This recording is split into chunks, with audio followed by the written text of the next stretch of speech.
තෙරුවන් සරණයි සියලු දෙනාටම.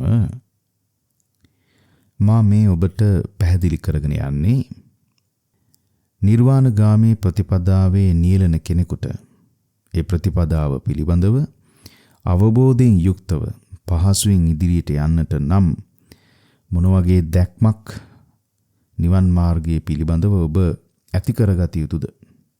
නිවන් මඟ කියන්නේ කොයි වගේ දෙයක්ද, මොන වගේ ප්‍රතිපදාවක්ද කියලා සරලව වටහාගෙන ඒ අවබෝධයෙන් යුක්තව නිර්වාණගාමී ප්‍රතිපදාවේ නියැලෙන්න උපකාරී දහම් කරුණු තමයි මේ දේශනා තුලින් මා ඔබට ඉදිරිපත් කරන්නේ. ඇතැම් දහම් කරුණු ඊටාම සංක්ෂිප්තව මේ දේශනා තුල ඉදිරිපත් උනේ.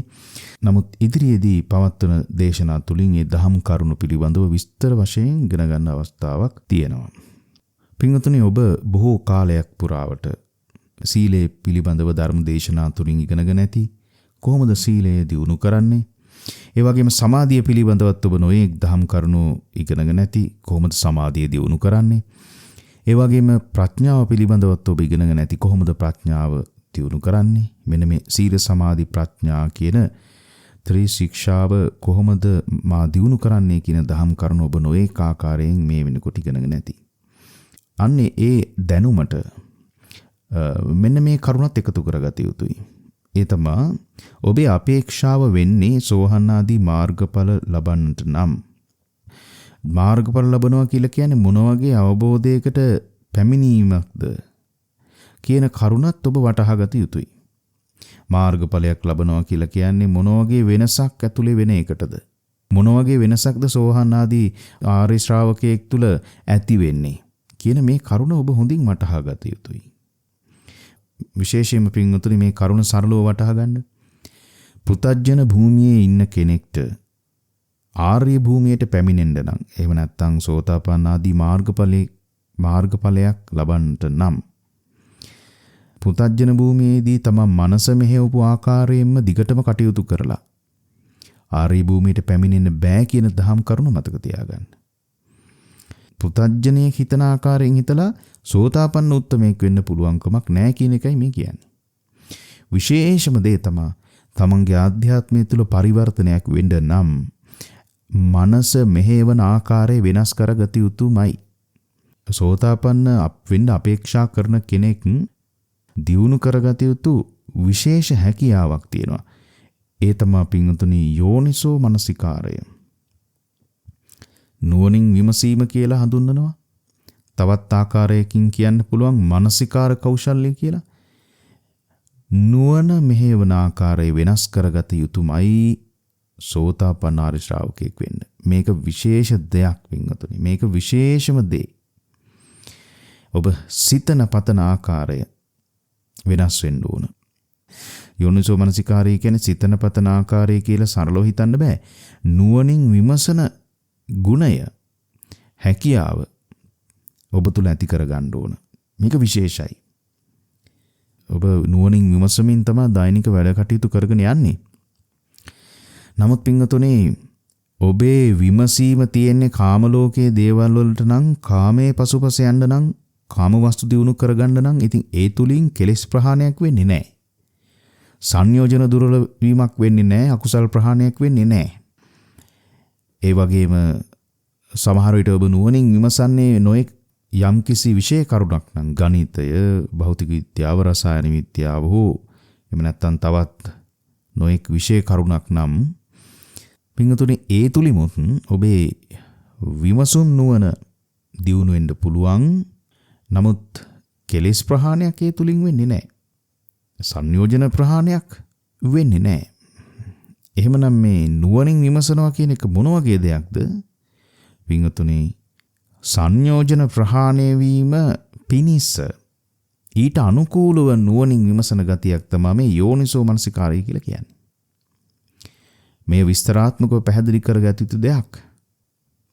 මම මේ දේශනාවෙන් ඔබට පෙන්වන්නේ සෝතාපන්න ආර්ය ශ්‍රාවකෙක් කොයි වගේද දෙයක් දිහා බලන්නේ. මෙන්න මේ කරුණ තමයි මේ දේශනාවෙන් ඔබට පැහැදිලි කරන්නේ. ඔබ තුලත් කොහොමද මේ නුවණින් විමසන හැකියාව උපදවා ගත යුත්තේ කියන ඒ කරුණ අවබෝධ කරගන්න මේ දේශනාව යම් ප්‍රමාණයකට උපකාර වේවි. මේ දේශනාවට මම මාතෘකා කරගත්තේ කින්දිට්ඨික කියන සූත්‍ර දේශනාව. මේ දේශනාව තියෙන්නේ අංගුත්තර නිකායේ දසක නිපාතේ දෙවනි පණ්ණාසකේ පස්වෙනි වර්ගයේ තුන්වෙනි සූත්‍ර දේශනාව. මේ සූත්‍ර දේශනාව ඇත්තටම අනේපිඩ සිටුතුමාගේ දහම් පැහැදිලි කිරීමක් මත පදනම් වෙලා ගොඩනැගිච්ච දේශනාවක්. ඒ කියන්නේ ශ්‍රාවක භාෂිතයක්. ඒ බුදුරජාණන් වහන්සේ අනුමත කරපු නිසා සූත්‍ර දේශනාවක් විදිහට අපි මතක තියාගන්නවා. අනේපිඩ සිටුතුමා කියලා කියන්නේ ඔබ දන්නවා සෝතාපන්න ආර්ය ශ්‍රාවකෙක්. මේ දේශනාවට මුල් වෙච්ච දහම් කරුණු පැහැදිලි කරලා තියෙන්නේ සෝවාන් ආර්ය ශ්‍රාවකෙක්. එහෙමනම් මේ දහම් විමසුම තුළ ඔබ අවබෝධ කරගන්න මොන වගේ අවබෝධයක්ද මා තුළ ඇති කරගත යුත්තේ? මමත් සෝතාපන්න වෙන්න උත්සාහ කරනවා නම් කොයි වගේද මේ විමසන්න ඕනි කරුණු කියන අවබෝධය ඔබ තුළ ඇති කරගන්න. පින්වතුනි, එක්තරා සිදුවීමක් මුල් කරගෙන තමයි මේ දහම් සංවාදය ඇති වෙලා තියෙන්නේ. අනේපිඩ සිටුතුමා බුදුරජාණන් වහන්සේව මුණ ගැහෙන්න යනෝනේ දවසට කිහිපතාවක්.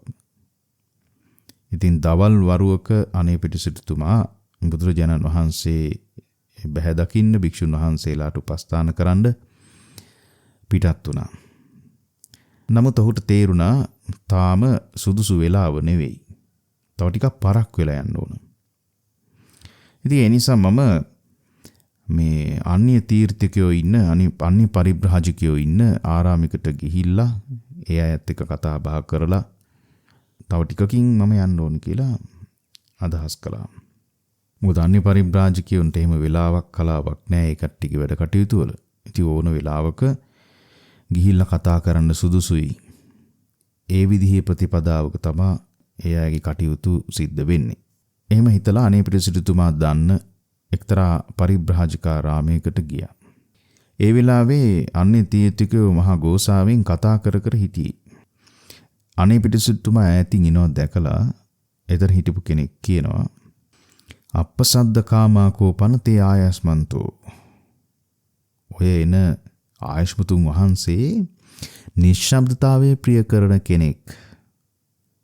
අප්පසද්ද විනීත අප්පසද්දස්ස වන්නවාදිනෝ. නිශ්ශබ්දතාවයෙන් හික්මෙන අයව වර්ණනා කරන කෙනෙක්. නිශ්ශබ්දයටයි කැමති ඔය කෙනා. ඒ නිසා අපිත් නිශ්ශබ්ද වෙමු. එතකොට අපි කෙරෙහිද මේ අය නිශ්ශබ්ද පිරිසක් නේද කියලා සතුටු වෙලා මෙතෙන්ට ඇවිල්ලා අපිට කතා කරයි. ඒ නිසා අපිත් නිශ්ශබ්ද වෙමු කියලා කතා වුණා. ඒකල සිරු දෙනාම නිශ්ශබ්ද වුණා. ඉතින් මේ නිශ්ශබ්ද වුණ අන්‍ය තීර්ථක දැකලා අනේපිඩ සිටුතුමා ඒ ස්ථානයට පැමිණියා. පැමිණිලා අර අන්‍ය පරිබ්‍රාජකයන් සමග සුහද කතාවක නියලුණා. ආගිය තොරතුරු කතා කරා, සුවදුක් කතා කළා. ඉතින් ඒ විදිහේ සතුටු සාමිචියේදීලා ඉන්නකොට එතන හිටපු පරිබ්‍රාජකෙක් ප්‍රශ්නයක් නැගුවා අනේපිඩ සිටුතුමාගෙන්. වදේහි ගහපති කින්දිට්ඨිකෝ සමනෝ ගෝතමෝති. ශ්‍රමණ ගෞතමයන්ගේ ඒ කියන්නේ මේ බුදුරජාණන් වහන්සේගේ දෘෂ්ටිය මොකද්ද අපිට කියන්නකෝ කියලා කිව්වා. ඒ වෙලාවේ අනේපිඩ සිටුතුමා කියනවා, මම බුදුරජාණන් වහන්සේගේ සියලු දෘෂ්ටීන් පිළිබඳව දන්නේ නැහැ. නකෝ අහම් බන්තේ භගවතෝ සබ්බන් දිට්ඨින් ජානාමීති. මම බුදුරජාණන් වහන්සේගේ සියලු දෘෂ්ටි කොහොමද දන්නේ? ඇත්තටම මේ අනේපිඩ සිටුතුමා බුදුරජාණන් වහන්සේට උපස්ථාන කරන්න ගියාට, සංඝයාට උපස්ථාන කරන්න ගියාට කවදාවත් දහම් පැනයක් අහන්නේ නැල්ලු. ඒකට හේතුව කියලා කියන්නේ බුදුරජාණන් වහන්සේ ගොඩාක් ධර්ම දේශනා කරනවානේ. ඉතින් මම ප්‍රශ්න විචාරලා වෙහෙසටපත් කරන්න හොඳ නැහැ කියලාලු අනේපිඩ සිටුතුමා හිතන්නේ. සංඝයා කෙරෙත් එහෙමයි. ඉතින් ඒ නිසා බුදුරජාණන් වහන්සේ අනේපිඩ සිටුතුමා දහම් පැනයක් විමසුවේ නැතත් සුදුසු අවස්ථාව බලලා දහම් කරුණු පැහැදිලි කරලා තියෙනවා. මොකද ධර්ම කරුණු අහන්නේ නැහැ නේ අනේපිඩ සිටුතුමා. ඉතින් ඒ විදිහට තමයි අනේපිඩ සිටුතුමා දහම් කරුණු පිළිබඳව ඉගෙනගෙන තියෙන්නේ. බුදුරජාණන් වහන්සේ කෙරෙහි අප්‍රමාණ පැහැදීමකින් බුදුරජාණන් වහන්සේ තවත් සුවසේ වාසය කරන්න ඕන කියලා බොහොම මුදිතා ගුණය උපදවගෙන වාසය කරපු කෙනෙක් නේ අනේපිඬු සිටුතුමා කියන්නේ. ඉතින් ඒ නිසා ඇත්තටම මේ බුදුරජාණන් වහන්සේලාගේ දෘෂ්ටීන් පිළිබඳව සංඝයාගේ දෘෂ්ටීන් පිළිබඳව විමසන්න ගියේ නෑ. ඒ වගේම බුදුරජාණන් වහන්සේ නමකගේ දෘෂ්ටීන් පිළිබඳව අවබෝධ කරගන්න සාමාන්‍ය කෙනෙකුට කොහොමත් පුළුවන් කමක් නෑ. ඉතින් ඊට පස්සේ අර පරිබ්‍රාජකයෝ අහනවා එහෙනම් භික්ෂුන් වහන්සේලාගේ දෘෂ්ටි මොනවද කියලා කියන්නේ? කින්දිට්ඨිකා භික්ඛූති. ඉතින් අනේපිඬු සිටුතුමා කියනවා භික්ඛුනම්පිකෝ අහං බන්තේ න සබ්බන් දිට්ඨින් ජානාමි තීති. මම භික්ෂුන් වහන්සේලාගේ සියලු දෘෂ්ටීන් දන්නේ නැහැ.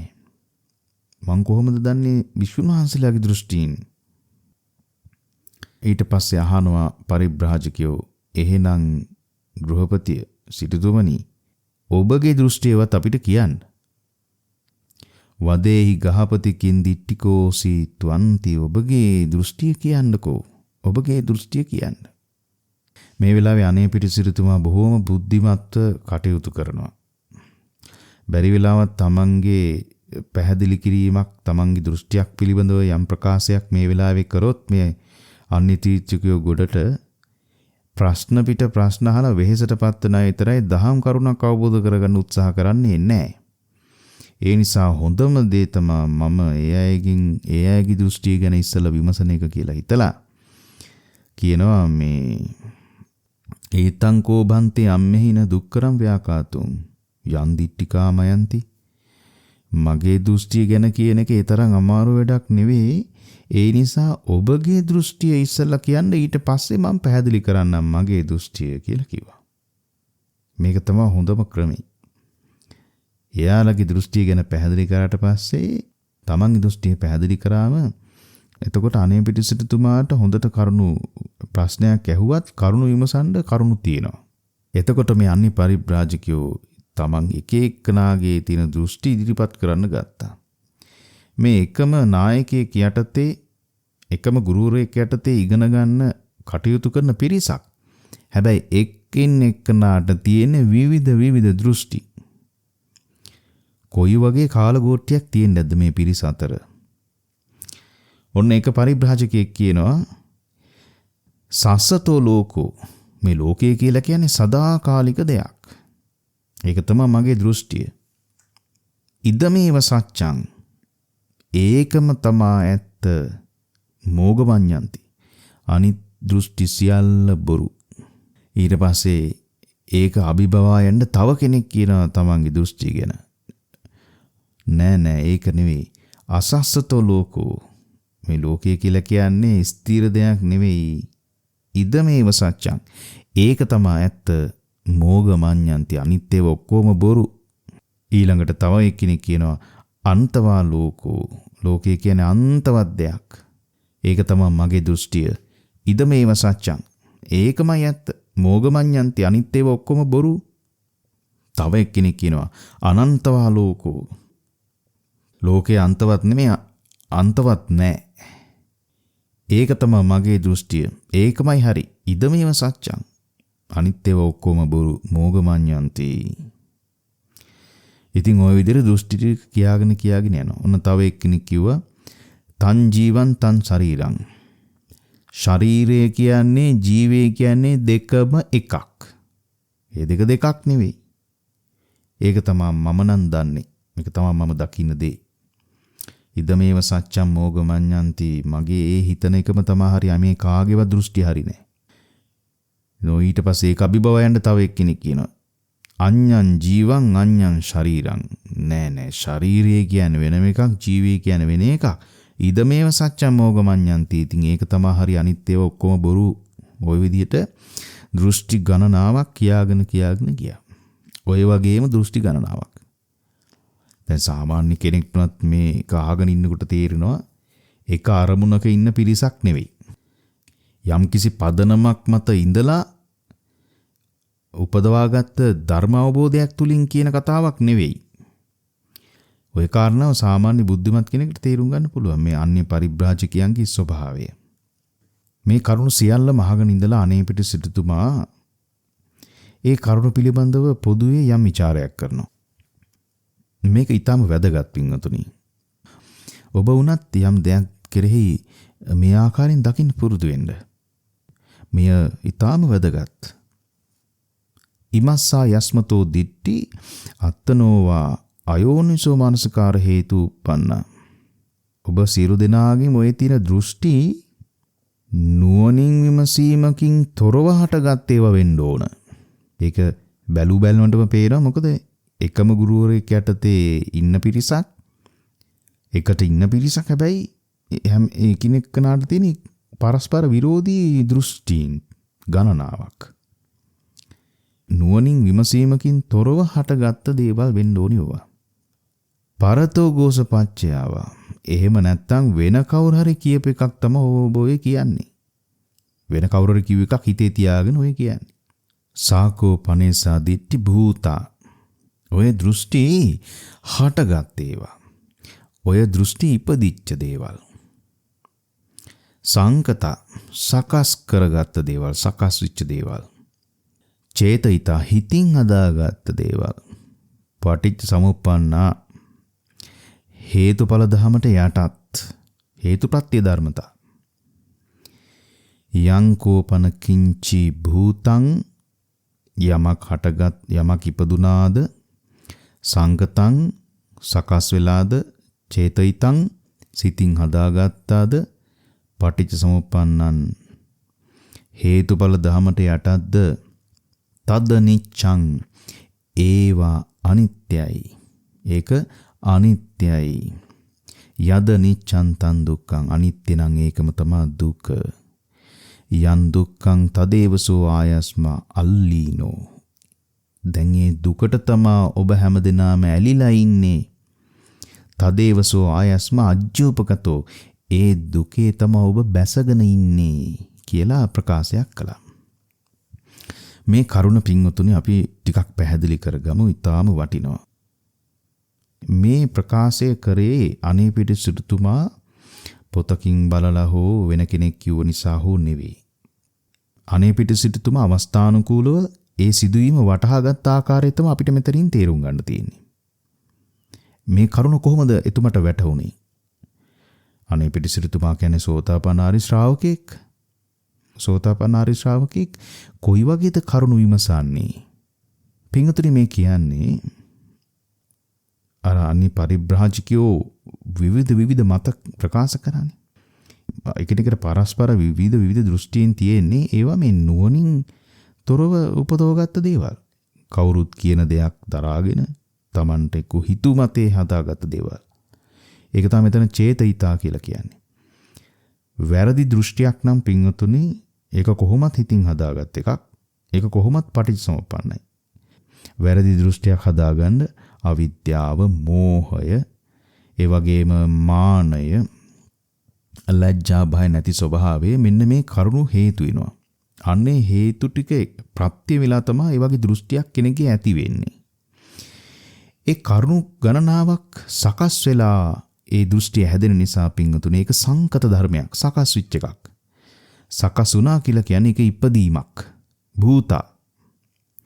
ඒ කියන්නේ කරුණු ගොඩක් ඔළුවේ තියාගෙන ඉන්නවා.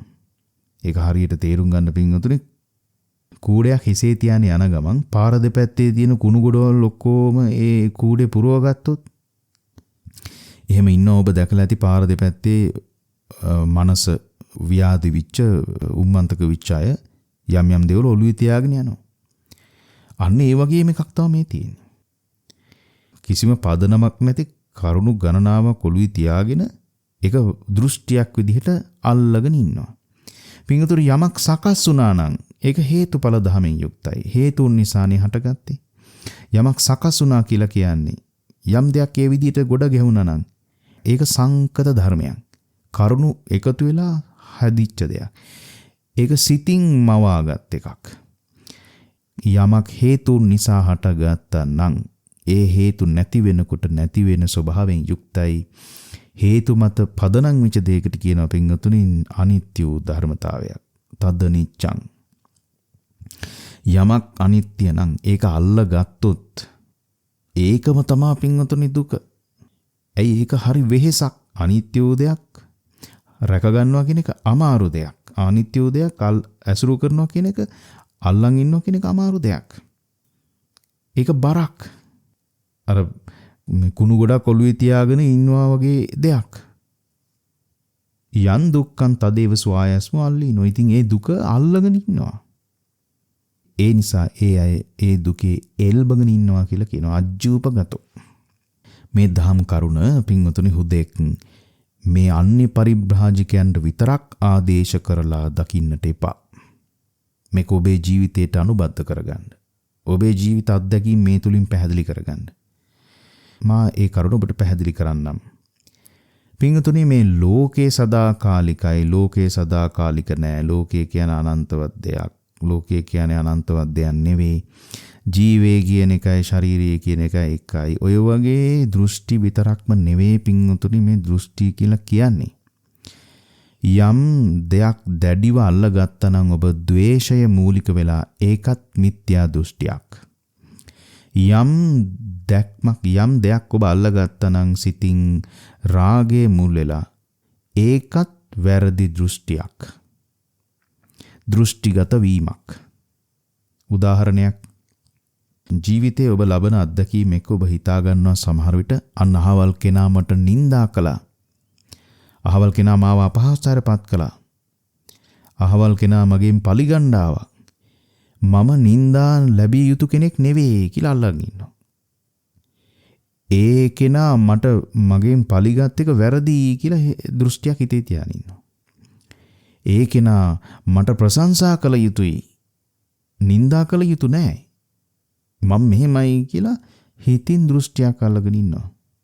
ඒ දෘෂ්ටිය ඇති වෙන්න ඔබට ද්වේෂය හේතු වෙලා තියෙනවා, මානෙ හේතු වෙලා තියෙනවා, මෝහය හේතු වෙලා තියෙනවා, අවිද්‍යාව හේතු වෙලා තියෙනවා. මෙන්න මේ වගේ කරුණු තුලින් ඔබ හිතින් හදාගෙන ඉන්නවා යම් දෙයක්. චේතිතං.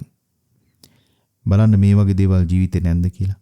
ඔය විදියට හිතින් අල්ලගෙන ඉන්න දේවල් නිසා දුක් විඳින්නේ නැද්ද බලන්න. ඔය වගේ හිතින් හදාගත්ත දේවල් නිසා ජීවිතේට බරක් නැද්ද කියලා හිතන්න. ඇයි මේ වගේ අත්දැකීම් ජීවිතේට බරක් උනේ? භූතං සංකතං චේතිතං. මේක සිතකින් සකස් කරගත් එකක්. භූතං සිතකින් උපදවගත් එකක්. පටිච්ච සමුප්පන්නං හේතුඵල ධමයට යටත් වෙච්ච එකක්. හිතින් හදාගත්ත, මවාගත්ත, සකස් කරගත්ත දෙයක් වන මේ මතය අනිත්‍ය වූ දෙයක්. යමක් අනිත්‍ය නම් මේක දුකක්. ඒ දුකට බොහෝ දෙනෙක් ඇලිලා ඉන්නවා. ඒ තුල එල්බගෙන ඉන්නවා. ඒ තුල බැසගෙන ඉන්නවා. මේක සාමාන්‍ය ජීවිතේ හැමෝම අත්දකින දෙයක්. හිතින් අල්ලගෙන ඉන්න දේවල් නිසා කොච්චරනම් දුක් විඳිනවද මිනිස්සු. කවුරු හරි මොනවා හරි සුළුවෙන් යම් කෙනෙක් කෙරෙහි ද්වේෂ සහගතව යම් දැක්මක් Taman තුල තියෙනවා නම් ඒක දුකක් පින්වතුනි. බලන්න ඔබ යම් කිසි කෙනෙක් පිරිසක් කෙරෙහි ඒ විදිහේ මේ අය මගේ හතුරෝ කියලා දෘෂ්ටියක් හිතේ තියාගෙන ඉන්නකොට පාරේ යනකොටත් ඔබට මූණ දෙන්න බෑ. මූණ හකුලෝගෙන යන්න ඕන. යම් පිරිසක් අතරට ගියත් ඔබ මූණ හකුලෝගෙන ඉන්න ඕන. යම් පිරිසක් අතරට ගියත් ඒ අය මුණ ගැහෙනකොට ඔබ අපහසුතාවයටපත් වෙනවා. එදිනෙදා වැඩ කටයුතු කරනකොටත් අපහසුතාවයටපත් වෙනවා. මේක බරක්. මේක දුකක්. අර දෘෂ්ටිය හිතේ තියෙනකන් පින්වතුනි බරක්. ද්වේෂයේ පැත්ත විතරක් නෙවෙයි රාගයේ පැත්තටත් ඕක තියෙනවා. ද්වේෂයේ පැත්තට විතරක් නෙවෙයි රාගයේ පැත්තටත් තියෙනවා. ඒ කියන්නේ බලන්න ජීවිතේ ඔබ යම් පුද්ගලයන් ගැන හිතාගෙන ඉන්න විදිහ මේ කෙනා මෙන්න මේ අහවල් කෙනා මගේ ජීවිතේට සැප ගෙනත් දෙයි. එයා මට සැපක් කියලා අල්ලගෙන ඉන්නවා. ඒක දෘෂ්ටියක් තමයි පින්වතුනි. ඔබ යම් කෙනෙක් ගැන බැඳීමක් ඇති කරගෙන ඒ කෙනා මට සැපයක් කියලා අල්ලන් හිටියොත් අල්ලන් ඉන්න කම්ම පින්වතුනි දුකක්. ඇයි ඒ දෘෂ්ටිය රාග නිශ්චිතයි මේ කෙනා සැපක් කියලා. ඒක ඇත්ත දෙයක් නෙවෙයි. ඒක යථාර්ථයක් නෙවෙයි. චේතිතං හිතින් හදාගත්ත දෙයක්. හිතින් හදාගත් එකක්. සංකතං භූතං සකස් වෙච්ච එකක්, ඉපදිච්ච එකක්. පටිච්ච සමුප්පන්නං හේතුප්‍රත්‍ය ධර්මයක්. ඒ නිසා ඒක අනිත්‍යයි. අනිත්‍ය දෙයක් අල්ලන් ඉන්නවා නම් ඒකම දුකක්. ඒ දුකට ඇලුනොත් ඒකට බැසගත්තොත් ජීවිතේට මහා පීඩාවක්. ඔබ අහලා ඇති ප්‍රේමතෝ ජායති සෝකෝ කියලා. ප්‍රේමය කියන්නේ ශෝකී උපදවන දෙයක් කියලා. ඇයි ඒකෙම වෙන්නේ කියන කරුණ මේ දහම් පාඨය තුළින් ඔබට පැහැදිලි කරගන්න පුළුවන්. අනාගතේ යම් බලාපොරොත්තු හිතින් අල්ලගෙන ඉන්නවා නම් මම මේ වගේ තැනකට යන්න ඕන කියලා ඒක දෘෂ්ටියක්.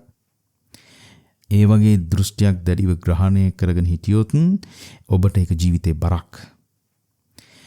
දැන් ඊතරදී අදහස් වෙන්නේ නැහැ ඔබේ ජීවිතේ බලාපොරොත්තු තියාගන්න එපා කියලා නෑ. යම්කිසි සැලසුමකට අනුව කටයුතු කර යුතුයි.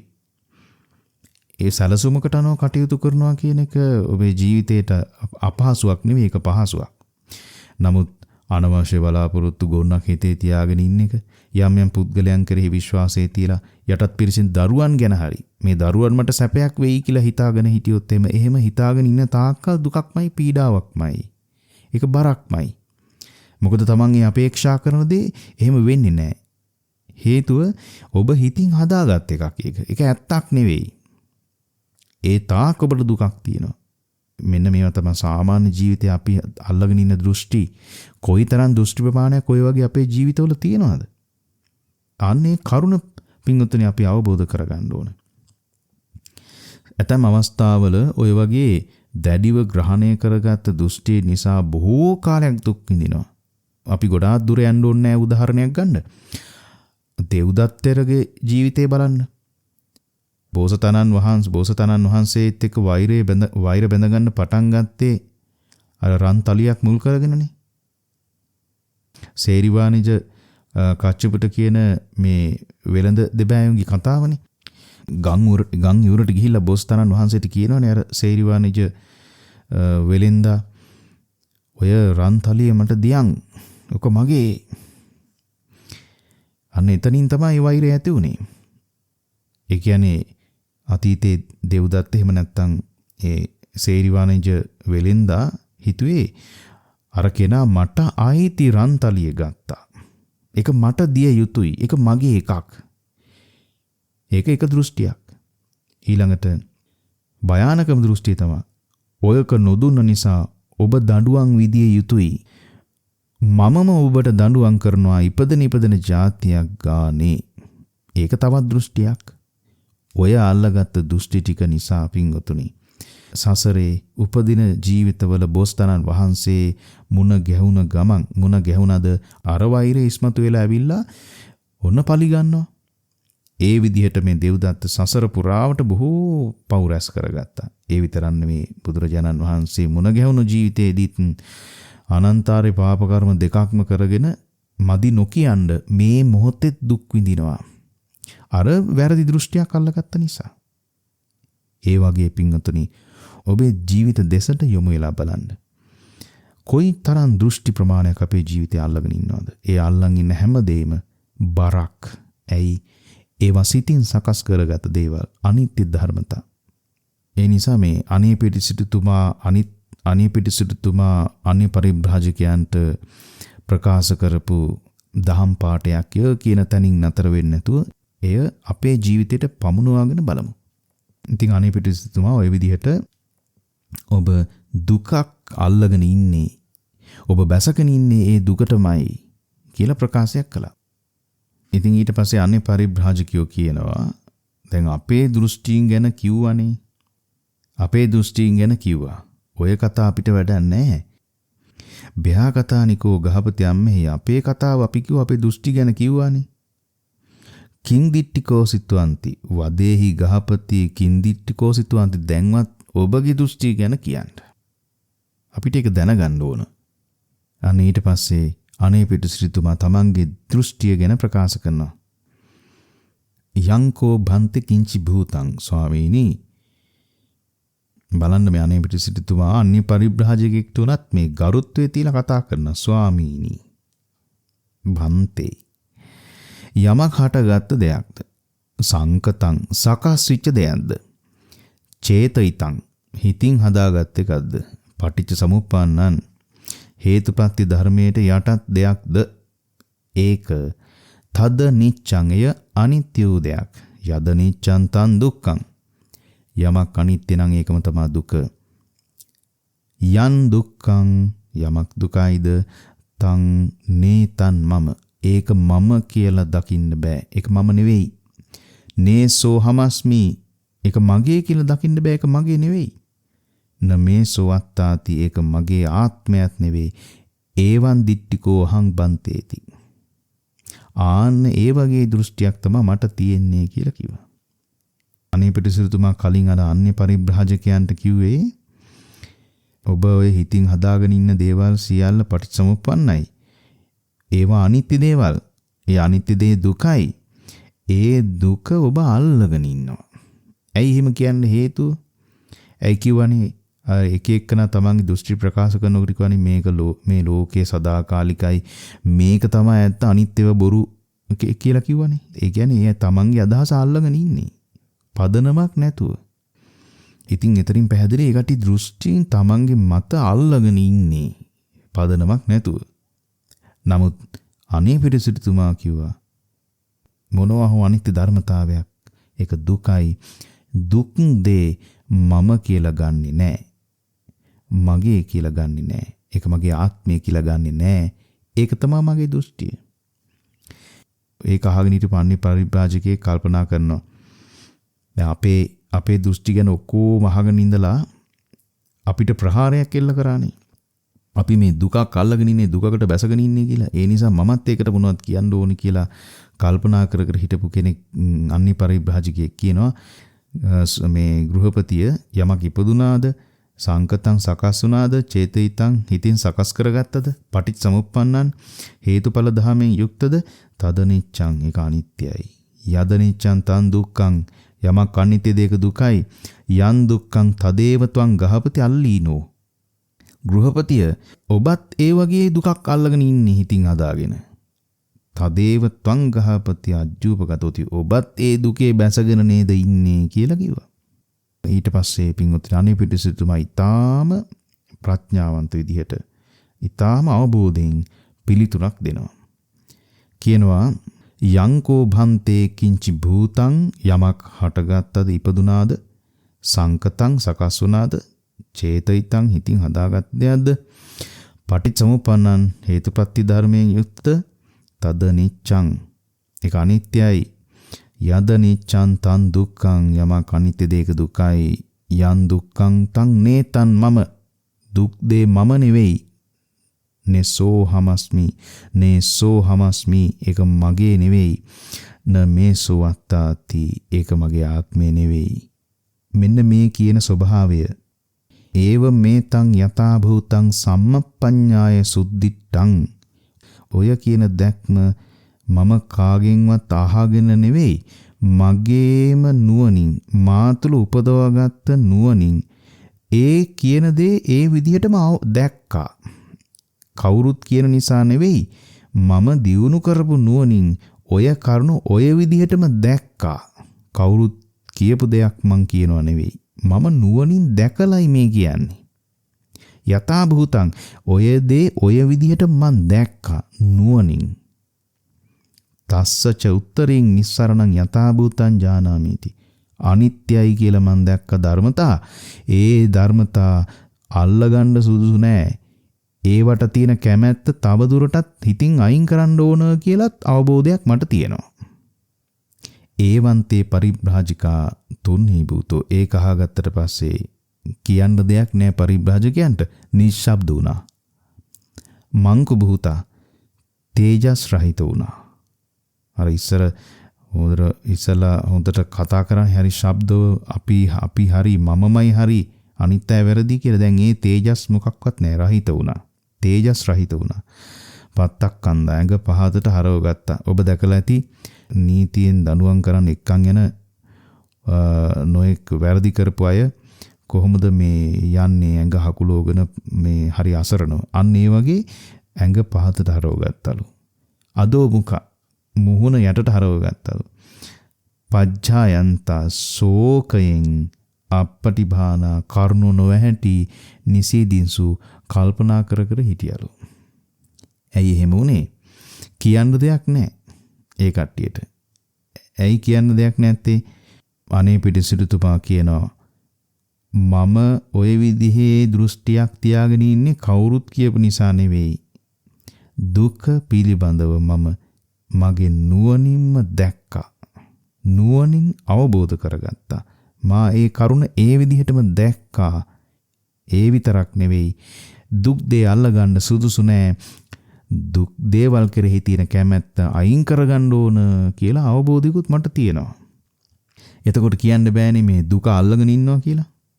එතකොට කියන්න බෑනේ මේ දුකේ බැසගෙන ඉන්නවා කියලා. ඒ වගේම මේක බොරුවක් කියන්න බෑනේ. Taman දිනු කරපු නුවණින් දැක්ක දෙයක් නේ. ඒ නිසා අනිපරිබ්‍රාජකයන් කියන්න දෙයක් නැහැ. ඒම නිශ්ශබ්ද වුණා. කල්පනාවට වැටුණා. කරුණු නොවැහැටි ගියා. ඒ විදියට අපහසුතරපත් වෙලා ඉන්න අනිපරිබ්‍රාජකයෝ දැක්කට පස්සේ එතනින් අනේ පිටිසිටුතුමා පිටත් වෙලා බුදුරජාණන් වහන්සේ මුණ ගැහෙන්න ගියා. ගිහිල්ලා මේ විස්තරේ ඒ ආකාරයෙන් ප්‍රකාශ කළා. ඊට පස්සේ බුදුරජාණන් වහන්සේට අගය කරා. ඔය ආකාරයට අනිපරිබ්‍රාජකයන්ට කරුණු විසඳලා දෙන එක පැහැදිලි කරන එක ඊටා වටිනවා කියලා බුදුරජාණන් වහන්සේ අගය කරා. ඉතින් පින්වතුනි හොඳට අවබෝධ කරගන්න බලන්න. කොයි විදිහටද සෝතාපන්න ආර්ය ශ්‍රාවකයෙක් හිතන්නේ පතන්නේ? කොයි විදිහටද මනස මෙහෙවන්නේ? කොයි විදිහටද කරුණු ගැන අවධානය යොමු කරන්නේ? ඒ තුලින් වටහා ගන්න උත්සාහ කරන්න මොන වගේ අවබෝධයක්ද සෝහන් ආර්ය ශ්‍රාවකයෙක් තුල තියෙන්නේ? ඒ වගේම වටහා ගන්න ඔබ පැමිණිය යුත්තේ මොන වගේ අවබෝධයකටද? ඔබ තුලද දියුණු කරගන්න ඕනි මානසිකාරයේ කොයි වගේ මට්ටමකද තියෙන්නේ? ඔබ කොහොමද වෙනස් වෙන්න ඕන? මෙන්න මේ කරුණු තමයි පැහැදිලි කරගන්න ඕනේ. වින්දුරි හොඳින් සිහියේ තියාගන්න. සෝතාපන්න ආර්ය ශ්‍රාවකයෙක්ගේ අවබෝධය එහෙම බොහොම පොඩි අවබෝධයක් කියලා සුළුකොට තකන්න පුළුවන් කමක් නැහැ. කුසල් අකුසල් පිළිබඳව හොඳට දන්නවා සෝතාපන්න ආර්ය ශ්‍රාවකයා. කුසල් කියන්නේ මොන වගේද? කුසල් ඇති වෙන්න කුසල මූලයන් මොනවද? අකුසල් කියන්නේ මොනවද? අකුසල් ඇති වෙන්න ඉපදෙන්න හේතු වෙන අකුසල් මූලයන් මොනවද කියලා හොඳට අවබෝධයි. හොඳින් දන්නවා. ඒ වගේම සත්පුරුෂයා කියන්නේ කවුද? අසත්පුරුෂයා කියන්නේ කවුද? සත්පුරුෂයා වෙන්නේ මොන හේතු නිසාද? අසත්පුරුෂයෝ වෙන්නේ මොන හේතු නිසාද කියලා හොඳට වැටහීමක් තියෙනවා මේ සෝතාපන්න ආර්ය ශ්‍රාවකයාට. ඒ විදිහේ සමාජය පිළිබඳ අවබෝධයක් තියෙනවා. ඒ වගේම පින්වතුනි මොනම විදිහේ දෘෂ්ටියක්වත් ග්‍රහණය කරන්නේ නැහැ.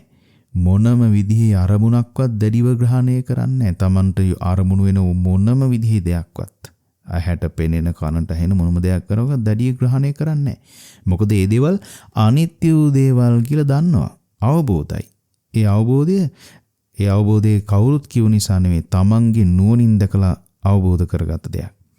ඒ වගේම පින්වතුනි සෝතාපන්න ආර්ය ශ්‍රාවකයෙක් කියලා කියන්නේ මොනම විදිහේ දුක් අරමුණක් වුණා තමන්ගේ ජීවිතයට එද්දී මනසින් වැටෙන්නේ නැතුව මධ්‍යස්තව දකින්න පුළුවන්කම තියෙනවා. ඒ වගේම යම් කිසි අරමුණක් කෙරෙහි සිත ඇලුනොත් හරි ගැටුනොත් හරි පින්වතුනි ලැජ්ජාවටපත් වෙනවා සෝතාපන්න ආර්ය ශ්‍රාවකයා. ඒක විශේෂ දෙයක්. පුතත්ජන භූමියේ ඉන්න කෙනෙක්ට සාධාරණ නොවූ එක ගුණයක්. අරමුණක ඇලෙනකොට ගැටෙනකොට තමන් තුළ ලැජ්ජාවක් ඉපදෙනවා. ඒ වගේම පින්වතුනි සෝතාපන්න ආර්ය ශ්‍රාවකයාට විශේෂයෙන්ම අවබෝධයක් තියෙනවා චිත්තෝපක්ලේශයන් පිළිබඳව. සිතෙහි ක්‍රියාත්මක වෙන සියුම් කෙලෙස් ධර්මයන් පිළිබඳව දකින්න පුළුවන් හැකියාවක් තියෙනවා. මේක හරි විශේෂ දෙයක්. ජීවිතයේ Tamanට නොදැනී කෙලෙස් ක්‍රියාත්මක වෙන විදිය පුතත්ජන ලෝකයේ බොහෝම බහුලයි. ඒ කියන්නේ දැන් සමහර අය යම් දේවල් පරිස්සම් කරනවා කියලා හැමදේම ගොඩ ගහ ගන්නවා. ඇත්තටම පරිස්සම් කරනව නෙවෙයි කරලා තියෙන්නේ. මසුරුකම ක්‍රියාත්මක වෙනවා අර පරිස්සම් කරන විලාසයෙන් සමහර දේවල් කෙරෙහි. ඒ වගේ සමහරලාට හිතේ ඊර්ෂ්‍යාවක් ඇති වුනහම කෙනෙක් කෙරෙහි කෙනෙක්ට ලාභයක් ලැබෙනකොට ප්‍රශංසාවක් ලැබෙනකොට යම් ඊර්ෂ්‍යාවක් හිතේ ඇති වෙනවා බොහෝ අයට. එහෙම වුනහම ඔන්න නුගුණ කතා කරනවා. ඒ අය මෙන්න මෙහෙමයි ඉස්සර, ඒ අයගේ මෙන්න මේ වගේ අඩුපාඩු තියෙනවා කියලා. අර කෙනෙක්ට දෙයක් ලැබුණට පස්සේ ඒ දේවල් මතක් වෙන්නේ ඇයි? ඒක ඊර්ෂ්‍යාව.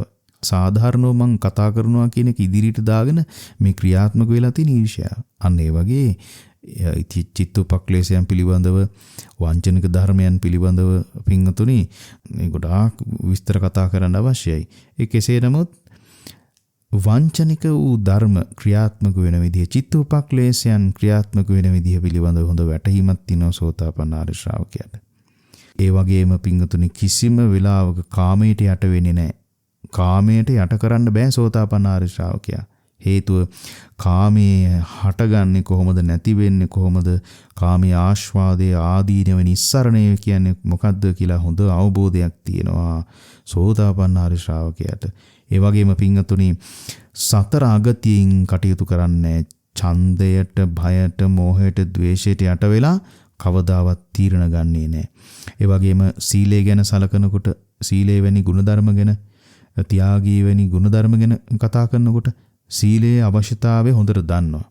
සීලේ දියුණු කරන්න ඕනි කොහොමද කියලා දන්නවා. ඒ වගේම සමාධියට හිත කරන දේ සමාධිය වඩන ආකාරය ගැනත් දන්නවා. සමාධියට හිත කර දෑ කොහොමද? සමාධිය දියුණු කරන්න ඕනි මොන වගේ ක්‍රමවේදකින්ද කියලා හොඳට කරුණු වැටහිලා තියෙනවා. හොඳට අවබෝධයක් තියෙනවා සෝතාපන්න ආර්ය ශ්‍රාවකයාට. ඉතින් ඒ නිසා කොහොමද පින්වතුනි කියන්නේ සෝහන් ආර්ය ශ්‍රාවකයාගේ අවබෝධය බොහොම සුළුයි කියලා? එහෙම කියන්න බෑ.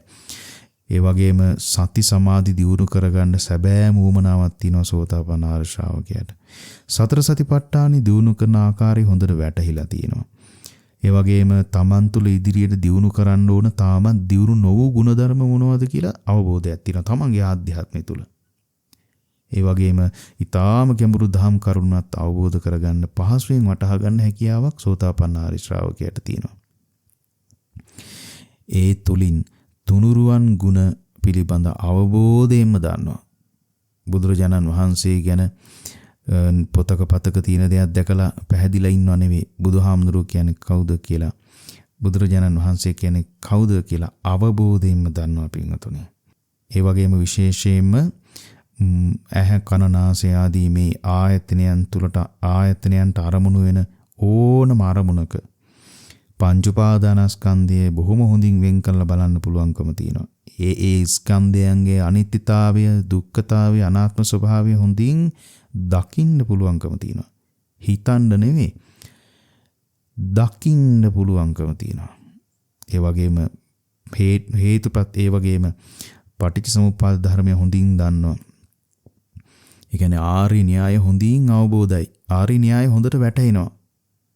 ඒ වගේම පින්වතුනි විශේෂයෙන් ඕනම අරමුණක ඇහැ කන නාසය දිව කය මනස මේ ඕනම ආයතනයකට අරමුණු වෙන ඕනම අරමුණක් චතුරාර්ය සත්‍යයට ගලපන්න පුළුවන්කම තියෙනවා. මේ ලෝකේ චතුරාර්ය සත්‍ය විතරමයි තියෙන්නේ. මේ ලෝකේ පරම සත්‍ය චතුරාර්ය සත්‍යය. හැම අරමුණක් තුළම චතුරාර්ය සත්‍ය දකින්න පුළුවන්කම තියෙනවා සෝතාපන්න ආර්ය ශ්‍රාවකයාට. ඒ වගේම රූප වේදනා සංඥා සංකාර විඥාන කියන මේ ස්කන්ධ ධර්මයන්ගේ නිරෝධය ගැන දන්නවා. මේවා නිරුද්ධ වෙන ධර්මයන් කියලා දන්නවා. ඒ නිරෝධය අත්දැකලා තියෙනවා. ඒ නිරෝධ ස්වභාවය අත්දැක්කට පස්සේ තමයි තණ්හාව, චන්දරාගය කියන මේ දේවල් නිරුද්ධ වෙන්නේ කියලා දන්නවා. ඒ වගේම පින්වතුනි ආයතන ක්‍රියාකාරීත්වය ගැන හොඳට දන්නවා. ඒ වගේම පින්වතුනි සංස්කාර නිරෝධය සහ නිර්වාණ ධාතුව පිළිබඳව අවබෝධයක් තියෙනවා සෝතාපන්න ආර්ය ශ්‍රාවකයාට. ඉතින් මේ කරුණ අනුසාරයෙන් ඔබ වටහා ගන්න සෝහන් වෙනවා කියලා කියන්නේ මොන වගේ අවබෝධයක්ද කියලා. ඉතින් මම උත්සාහවත් කළේ ඔබ උපදවා ගත යුතු ධර්ම අවබෝධය මොන වගේ ස්වභාවයකින් යුක්ත දෙයක්ද කියන කරුණ ඔබට වටහලා දෙන්න. ඉතින් මේ ධර්ම දේශනාවත් ඔබට ඒ සඳහා උපකාරයක් වේවි. මේ දේශනාවට මා මාතෘකා කරගත්තේ අංගුත්තර නිකායේ දසක නිපාතේ තිබෙන කින්දිට්ඨික කියන සූත්‍ර දේශනාව. අනේපිට සිටුතුමාගේ දහම් පැහැදිලි කිරීමක් අනුසාරයෙන් ගොඩනැගිච්ච දේශනා සූත්‍ර දේශනාවක්. ඒ තුලින් මේ සෝතාපන්න ආර්ය ශ්‍රාවකයේ මනස මෙහෙමන ආකාරය පිළිබඳව වටහා දෙන්නයි මා උත්සාහවත් උනේ. ඉතින් මේ දේශනාව අනුසාරයෙන් ඔබ මතක තියාගන්න. සාමාන්‍ය පෘථග්ජන ජීවිතයේදී සිතන පතන ආකාරයෙන් ඉදිරියටත් කටයුතු කරමින් ආර්ය භූමියට පැමිණෙන්න බෑ. පෘථග්ජන මනෝභාවයෙන් වෙනස් වෙන්න ඕන. සාමාන්‍ය කෙනෙක් හිතන විදිහට හිතලා විශේෂ අවබෝධයක් ලබන්න බෑ. මෙන්න මේ දහම් පණිවිඩය මේ දේශනාවේ සුරින් ගන්න. ඉතින් ඔබට සෝවාන් ආදී මාර්ගඵල ලබන්නට නිවන් මාර්ගයේ ප්‍රගුණ කරන ආකාරය පිළිබඳව යම් අවබෝධයක් ලබා ගන්නට මේ දේශනාව ඔබට උපකාරයක් වේවා කියලා මා ප්‍රාර්ථනා කරනවා. මෙතෙක් වේලා ඔබ ධර්මයේ ශ්‍රවණය කිරීමෙන් පුණ්‍ය ශක්තියක් ජනිත කරගත්තා. මේ සියලු පුණ්‍ය ශක්තිය ඔබගේ ඉෂ්ඨකාමී ලෝකපාලක සියලු දෙවිවරුන්ට සතුටු සිතින් යුක්තව අනුමෝදන් කරනවා කියලා සාදු සාදු කියලා පින් අනුමෝදන් කරන්න. ඒ වගේම ඔබ නමින් මිය පරලොව යන්න යෙදුණු සියලුම ඥාතීන්ටත් මේ පින් අනුමෝදන් කරනවා කියලා ඥාතීන්ටත් පින් අනුමෝදන් කරන්න. ඔබ සියලු දෙනාටම තෙරුවන් සරණයි.